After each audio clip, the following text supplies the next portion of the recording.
তো আমাদেরকে কিন্তু গুরুজনেরা বা আমাদের যারা বড় আছেন তারা কিন্তু সবসময় একটা কথা আমাদের শিক্ষা দিয়েছেন ছোট থেকেই, যে আমরা যদি কোথাও বাসে যাই বা ট্রেনে যাতায়াত করি, মানে দূরপাল্লায় কোথাও যাওয়ার জন্য যখন আমরা ট্রেন বা বাসে উঠি, অপরিচিত কারো কাছে কোনো কিছু কিন্তু খেতে নিষেধ করে।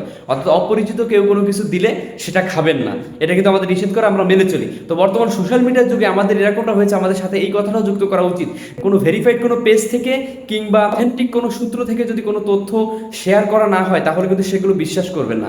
আমরা আসলে কোনো তথ্য যাচাই বাছাই পূর্বকই আমরা কি করি, সেগুলো শেয়ার করতে থাকি।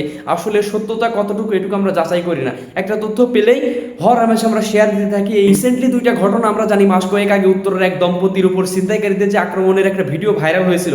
আমরা ভিডিওতে দেখা গেল যে আক্রমণের মুখে স্ত্রীর সামনে দাঁড়িয়েছিল এবং তার স্বামীকে বাঁচিয়েছিল। আমরা জানতে পারি পুরো বাঙালি মানে স্ত্রীকে পুরো মানে মাথায় তুলে নাচানাচি করতে লাগলো, যে আসলে এরকম স্ত্রী সকর দরকার। মানে পুরো নেট দুনিয়া কিন্তু পরবর্তীতে বেকুব হয়ে গেল, কেমন যে জানতে পারলো যে আসলে ওই মহিলাটা তার স্ত্রী ছিল না।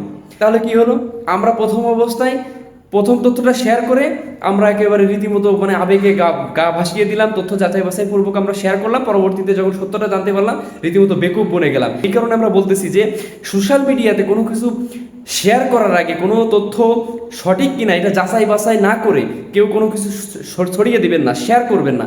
এটা আমাদের এখনই আসলে বন্ধ করা উচিত, না হলে কিন্তু দিন দিন আসলে গুজব এত পরিমাণ ছড়িয়ে যাচ্ছে যেটা আসলে বন্ধ হওয়া উচিত।